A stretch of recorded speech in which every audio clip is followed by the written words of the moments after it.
Nous sommes donc avec Jean-Michel Cohen, guide d'achat pour bien manger. Bon, j'ai l'impression quand même que les uns et les autres aujourd'hui, depuis tant d'années qu'il y a de la pédagogie, savent à peu près ce qui est bon pour la santé et savent à peu près ce qui n'est pas bon pour la santé. Simplement, faut bien vivre. Et on se fait parfois plaisir lorsqu'on prend, alors on va citer des marques bien sûr, mais quand on prend du Nutella, on sait que c'est pas bien, mais on adore ça quand même. Il ne s'agit pas de stigmatiser le Nutella, il y a deux niveaux de réponse. Le premier niveau de réponse, c'est d'abord que les produits sont fabriqués différemment d'année en année. Alors vous savez ce que Nutella, le Nutella par exemple, quand j'ai commencé à agresser le Nutella dans les années 2008, le Nutella contenait 39% de matière grasse. Aujourd'hui, il en contient 30.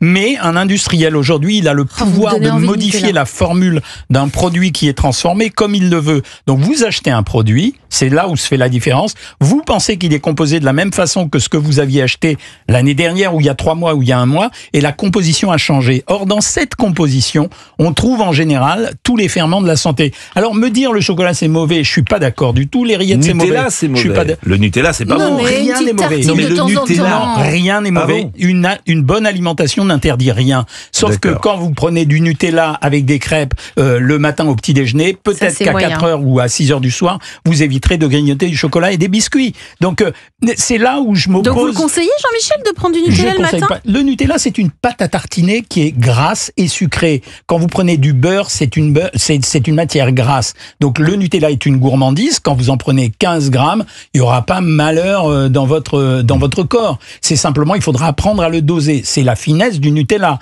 Parce qu'il y a un truc que les industriels connaissent, ça s'appelle le bliss point. Le bliss point, c'est le point entre le mélange et la graisse et le sucre qui rend un individu dépendant du produit. Je dis pas addict, mais dépendant. Quand vous atteignez ce bliss point, quand vous avez consommé ce produit, vous en reconsommerez. Et chacun d'entre eux essaye de trouver ça, et c'est ce qu'a trouvé Nutella à l'époque. Il est copié aujourd'hui, par exemple, par Bonne Maman. Bonne Maman a une formule de pâte à tartiner chocolat noisette qui est meilleure en composition. Elle est meilleure. Elle est très bonne. Elle est meilleure en composition. Alors, il dit qu'elle est très bonne, mais les gens sont addicts au Nutella. Donc, ils vont reconsommer du Nutella. Et toute la finesse d'un livre comme celui-là, c'est de montrer que la composition des produits, elle est différente. Et que c'est à l'intérieur de la composition en ingrédients que vous cherchez ou non ce qu'il y a de bien ou non. La pâte à tartiner corse est extraordinaire. Le nocciolata, extraordinaire. Bon, alors, les petits biscuits secs, par exemple, eh bien, les petits sablés de Retz, ça c'est très bon, les petits sablés de Retz. Alors, vous savez pourquoi je rigole ? C'est parce que vous m'invitez régulièrement tous les 2 ans quand ce livre sort. Et je sais très bien que je dois préparer ma séquence sur le petit beurre nantais. Mais non, le petit beurre nantais, alors je sais pas s'il est bien ou pas. Est-ce qu'il y a le fondant baulois pour Pascal ? Mais le fondant baulois, ça doit être une tuerie, j'imagine. Il doit être rouge. Mais le sablé de Retz, par exemple, c'est bon. Le sablé de Retz, c'est bon. Mais le Lulu, la barquette à chocolat, Lulu, ça s'appelle Lulu. Absolument, mais c'est des produits pour enfants en général. Et vous savez que Lefebvre Utile, c'est un biscuit qui est né à Nantes. C'était la grande bourgeoisie nantaise. Nantes était une ville de commerçants à la fin du 19e siècle. Et il y a eu effectivement c'est le moment de la bourgeoisie balsacienne qui se met en place. L'aristocratie meurt et les grands bourgeois arrivent et font tourner la ville. Et vous avez des Lefebvre Utile qui ont inventé, c'était monsieur Lefebvre Utile, qui ont inventé effectivement la maison Lu, L-U, Lefebvre Utile. Non mais vous me baladez pas, parce que moi je vous connais, vous parlez dans une blague qui dure 2 minutes, je me fais encore. Et il y avait l'usine Lefebvre Utile quasiment au centre de Nantes, qui était en face le jardin des plantes et en face le musée, en face de la gare, en face également le musée, en face le château des Ducs de Bretagne. Et lorsqu'on était enfant, on passait devant cette usine et ça sentait effectivement les gâteaux qu'on cuisait. Il y a toujours un restaurant qui sert en dessert un gâteau à base de Lu. Oui, avec du nappage de chocolat et de crème vanille. Donc Lu aurait pu être je pense que Lu c'est sans doute une des maisons les plus connues au monde. Mais vous l'apprenez à tout le monde là. Vous le saviez tous que Lefebvre Utile c'était Lu ? Non, moi je savais pas. Moi je savais. Ah, vous saviez pas que Lefebvre Utile c'est une famille. Je pense que vous l'apprenez aux auditeurs. Tu savais pas ça ? Tu connais pas Joe Pesci. Tu connais pas. Juste pour vous expliquer. Quand je vais faire un gâteau, juste pour vous expliquer, quand je vais faire un gâteau et que je vais mettre du sucre dedans, j'ai plein de possibilités. possibilités de sucres différents. J'en aurai qui seront bons pour ma santé. Ouais, mais pas la courgette. Là, ils nous sortent tous les gâteaux au chocolat avec de la courgette et du potiron, c'est pas possible. Alors, pâte à tartiner aux noisettes Nutella, ça c'est très mauvais. En Nutri-Score, vous dites pour ce top des ventes, on attendrait plus de cacao et de noisettes et moins de sucre et de graisse végétale ajoutée. Le pourcentage de graisse saturée est bien plus élevé en raison du choix de l'huile de palme. Le nouveau Nutella plante based, je sais pas ce que ça veut dire, et sans lait avec une pâte de pois chiches. C'est le vegan. Il est moins sucré. Sauf que j'ai fait un test à l'aveugle et que j'ai pas su reconnaître le Nutella vegan du Nutella normal. Non, vraiment. Ah bon. Mais il n'est pas forcément mieux composé. Alors, ça a été une des surprises de ce guide d'ailleurs. Bon, c'est que les produits végétariens, mais c'est catastrophique. Mais bien sûr. Donc, la pâte à tartiner à noisettes Nutella très mauvaise. En revanche, celle que vous conseillez, c'est Funky Veggie, c'est ça? Funky Veggie. Vous connaissez, vous? Oui, je les ai reçus dans la France Bouge. Comment? Mais vous savez tout, Funky. Alors, ça ouf, la pâte à tartiner au cacao et noisettes bio. Funky Veggie. C'est français? Oui, c'est français. Ce sont deux jeunes entrepreneurs qui ont lancé ça il y a 4 ans. Elles cartonnent, elles sont en vente dans la grande distribution. Et elle est très bonne. Et il paraît qu'elle est très bonne. Moi, je ne l'ai pas goûtée, je suis addict au Nutella. Ils m'ont envoyé également. Vous avez du Nutella chez vous? Ah oui, moi aussi, j'adore ça. Mais j'ai pas un pot qui se termine au bout de 24 heures. Moi, j'ai un pot qui peut durer 1 mois. Ouais, mais alors ça, c'est ça qui est pas possible. Pas dans ce rapport de. Vous n'êtes pas addict parce que. Pas du tout. Je peux prendre une petite cuillère comme ça. Moi, je ne fais pas rentrer ni petit gâteau, ni. Moi, tout le temps. Si je vous montre comment. Parce qu'autrement, tout est fini dans la seconde. Ah, c'est trop bon. Je ne peux pas. Quel est votre gâteau préféré, votre petit gâteau préféré? Je les ai tous. Mais comment ça, au magasin, vous prendriez quoi? Mais les granolas, les sablés de Retz, les figolus, je les connais tous. Je les ai tous. Les pailles d'or. Mais les pailles d'or, vous les mangez, vous les mettez les yeux sur les la paille d'or, faut pas. Il faut les manger par génial. Mais c'est génial. La paille d'or, c'est un truc de dingue. Les barquettes 3 chatons, les graines, pas les granolas, les fingers Cadbury. Calmez-le, docteur. Mais les fingers Cadbury, les massepains. Les massepains? Oui, les massepains. Ça n'a pas de d'amande. Les massepains, les boudoirs. Mais c'est génial. Non, tu fais une Charlotte avec les boudoirs. Mais une Charlotte. Et donc, quand vous faites vos courses au supermarché, vous ne passez pas par le rayon gâteau, c'est ça? Mais je peux pas. Donc ici, c'est une émission gastronomique. Je les mangerai tous, j'adore les petits gâteaux. Moi, j'adore les Kinder. Mais oui, c'est intéressant. Les Kinder. Belle déclaration. Oui, mais pardon, quand vous achetez un gâteau, vous avez plein de différences de sucre. Mais moi, je regarde pas les étiquettes. Alors, il y a des chips qui sont bonnes. Oui. Non, il y a des elles sont bonnes. C'est des pommes de terre avec de l'huile. Il faut que l'huile soit de bonne qualité. Bah oui, mais en général, ils ont nature, là, je vois Lays. C'est une marque, ça, Lays. Elle est bien faite. Comment? Elle est bien faite. Ça veut dire qu'elle est faite avec de l'huile de tournesol. Elle est suffisamment salée, mais pas trop. Elle est bien faite. Mais quand je vous dis qu'une bonne alimentation n'interdit rien, je reprends un exemple classique. Vous mangez des rillettes en entrée. Si vous mangez un poisson blanc derrière avec 2 pommes de terre et que vous finissez avec une salade de fruits, eh ben vous avez mangé vos rillettes. C'est pour ça que je suis opposé au Nutri-Score. J'ai rien compris. Ça veut dire que quand vous mélangez un bon aliment avec un aliment moins bon, vous allez quand même correctement. Vous avez dit, vous avez mangé vos rillettes. Je prends en hors d'œuvre des rillettes, en plat principal, un poisson blanc avec des pommes de terre bouillies et je finis avec une salade de fruits. J'ai fait un beau repas et pourtant j'ai pris un produit qui est considéré comme gras. Oui, mais les poissons, ils sont blancs, ils sont pas rouges. Non, vous avez le thon et le saumon ne sont pas des poissons blancs. Vous avez raison. Alors, vous avez une meilleure culture en gâteau qu'en poisson. Les petits chipsters, ça c'est très mauvais de Belin. Oui, pourquoi? Parce que ça, on est rentré dans on prend un et puis on en prend 2, les chipsters Belin. Mais ils sont pas mauvais à cause de ça. C'est ce qu'on appelle la nourriture ultra transformée. C'est-à-dire qu'elle est recomposée. On est dans la chimie alimentaire. Ouais. Et donc le boulot, c'est d'expliquer aux gens. Quand vous avez une catégorie de produits, voici les produits que vous avez intérêt à prendre, voici ceux que vous avez intérêt à éviter. Et tant pis pour ceux à qui ça fait de la peine, enfin les industriels à qui ça fait de la peine. Bon, alors crème fraîche en pot, ça c'est pas mal. Curieusement, Yoplait, crème fraîche en pot. Mais autrement, la crème extra légère épaisse Bridlis, alors ça c'est très mauvais. C'est pourri. Autant prendre la vraie bien chargée. Parce qu'en fait, vous mettez du lait et ensuite vous mettez de l'amidon, un épaississant, de la gélatine, etc. La pause. On parlera de la viande. La viande c'est bien. Alors oui, vous savez, il y a un débat sur la viande. Après 17h42. Il pose une question. Voilà, la viande. Il est génial. Non, les petits gâteaux, c'est bon, les petits gâteaux. Les petites galettes Saint-Michel. Oh non, c'est nul ça. Les petites galettes Saint-Michel. Ah, j'adore ça. Les madeleines, c'est ce qu'elle dit. Ah, les madeleines.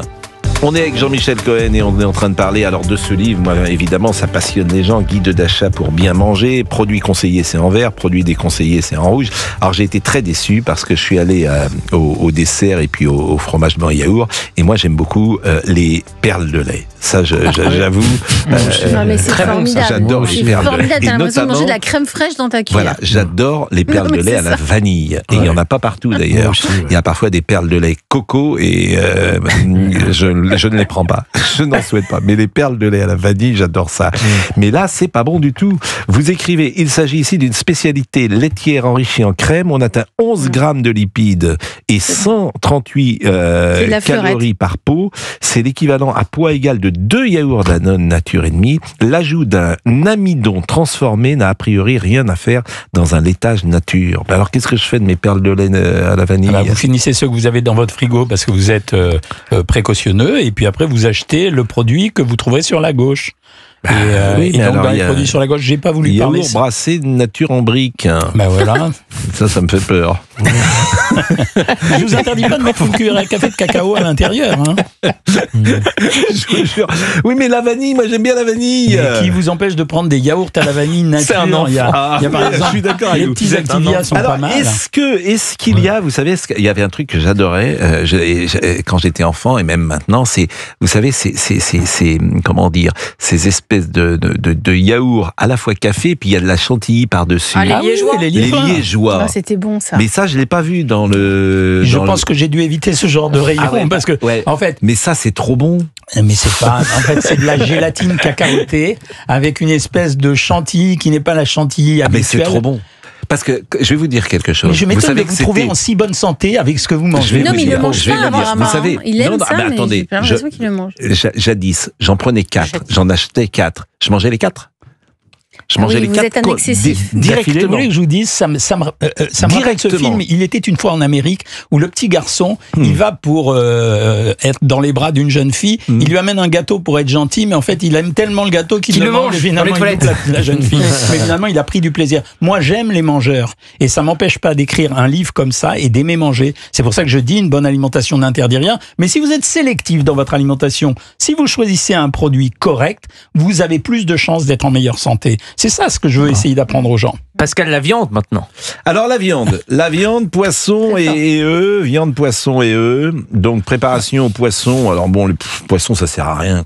Non mais ça fait pas grossir. Mais c'est excellent le poisson. Je sais dans quel type de restaurant vous mangez. Quand vous mangez un pavé de saumon miso qui est bien fait, je vois très bien. Mais oui, avec une petite purée de pommes de terre à côté, avec de la crème à l'intérieur du beurre, c'est délicieux. Si vous mangez plus de poisson, vous pourrez vous souvenir de nos prénoms. Hein. Ça c'est pas mal quand même. Hein. Bon, c'est une bonne mémoire. Un Serge. Mais là, vous n'avez pas mis.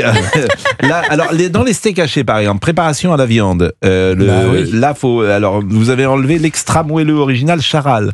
Mais ça, il y a beaucoup de gens qui connaissent ça. Moi, je connais ça, Charal, pour le coup. Alors, c'est le steak haché Charal. Ça, vous dites, c'est pas bon. Non, parce vous dites idem pour le spécial à l'oignon et les boulettes Happy Family Charal. Sous désert de steak haché se cache une préparation de viande, eau et protéines végétales nécessitant des additifs pour garder l'appareil du bœuf. Vous avez un emballage l'apparence du bœuf. Mais oui, vous avez un emballage qui vous montre une espèce de steak rougeoyant comme de la viande, et en réalité, vous avez de la protéine de pois en général, c'est souvent celle qui est la moins chère, qui est mélangée avec un amidon, qui est texturée avec une viande qui a souvent été arrachée. Ça, c'est l'extra moelleux. Et on vous fait une boulette qui est moelleuse parce qu'on a rajouté de l'amidon et parce qu'on a choisi la texture qu'on voulait. C'est pas vraiment de la viande. Elle a même pas la même valeur. Le steak haché pur bœuf, il est bien quand même de Charal. C'est ça, dans la même maison. Oui, vous dites que le steak haché pur bœuf, celui-là, il est bien. Parce que c'est un steak haché pur bœuf. Moelleux, il n'est pas bien. Parce que l'extra moelleux, il a été retravaillé différemment.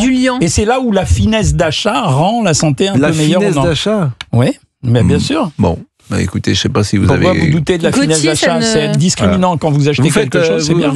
Qu'est-ce que vous dînez le soir? Vous dînez maintenant, vous dînez plus chez vous? Moi non, je dîne sur mon bureau. Oui, je dîne sur mon bureau, mais non, mais souvent je mange du poisson moi. En ce moment, je ne mange. Je crois que vous préparez chez vous? Donc qui prend l'antenne. ma femme le soir, elle cuisine pour deux et moi je prends ce qu'elle a fait la veille pour le lendemain. Moi, j'aime bien la soupe. Du personnel chez vous. La soupe et le velouté, j'adore ça. Le velouté. C'est ce qu'il y a de mieux pour la santé. Ah bon, en plus, ça va être Oui, parce que le velouté, il y a la il crème donne des dedans. fibres insolubles et en fait, c'est comme une espèce d'éponge qui va passer dans l'intestin, qui va le nettoyer. C'est bien les veloutés. Est-ce que vous relever la vanne de Olivier Guénec? Il a dit quoi? Il a dit que c'était excellent pour le dentier. En parlant de qui? Rends-toi. Non.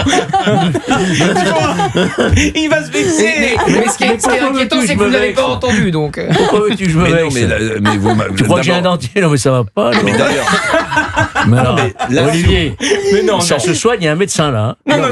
Georges, la soupe en plus, 17h52, il va être l'heure pour vous, c'est 18h. Mais jamais là-dedans. Généralement. Mais c'est super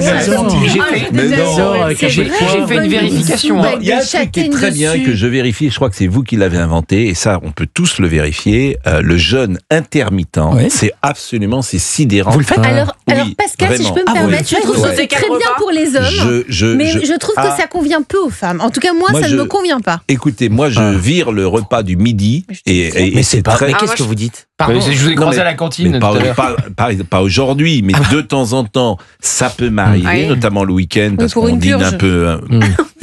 Pour une purge. On dîne un peu plus... Mais c'est nouveau. Vous avez toujours déjeuné le midi. J'en ai parlé à Jean-Michel Cohen déjà. Non, le midi, quand je suis ici, je me lève très tôt, donc je faut prends manger. quelque chose. Mais le week-end où tu te lèves un peu plus tard, le dimanche par exemple et le samedi, c'est donc très c'est un rare. Je brunch, fais le quoi. jeûne, je fais le jeûne. Tu prends à 10h du matin. Et tu vous vous prends sentez mieux? Ah oui, c'est très efficace le Alors, jeûne intermittent. quand tu as besoin de maigrir, tu le fais sur un modèle 16-8. Quand tu as besoin de te sentir mieux et d'équilibrer tes repas, c'est assez astucieux de faire ça. Tu te lèves plus tôt, plus tard, et ensuite tu dînes le soir, ce qui te permet de dîner un peu plus copieusement le soir et de pas t'être fait pénaliser parce que tu as quand même mangé le midi. Oui, c'est pratique. Oui, les mais pas- rythmes mais moi, je biologiques. trouve que pour les femmes, c'est pas si. Enfin, moi, ça ne me convient pas du tout. Mais les rythmes alimentaires, il faut savoir que chacun de nous a le sien. C'est-à-dire, c'est une connerie, c'est un rythme social de dire petit déjeuner, déjeuner, dîner. Ça n'a rien de biologique. C'est quelque chose de très, très social en réalité. Bon, bah écoutez, vous êtes en pleine forme en tout cas. Et vous adaptez, évidemment, vous êtes mieux que quiconque, vous savez ce qu'il faut alors, prendre. toute la maison est équipée parfaitement bien, comme il faut, et ça va très très vite. Et juste un dernier conseil à vous donner quand même, je suis très agacé avec les yaourts hyperprotéinés. Je voudrais dire à ceux qui veulent faire des Le économies... skir, c'est formidable. Oui, sauf que, cher ami, le skir, c'est 10 grammes de protéines pour un pot. Le fromage blanc, c'est 7,5 grammes de protéines pour un pot, sauf que le skir vaut 3 fois plus cher. Alors, excusez-moi, mais je trouve que c'est vraiment un attrape-nigo.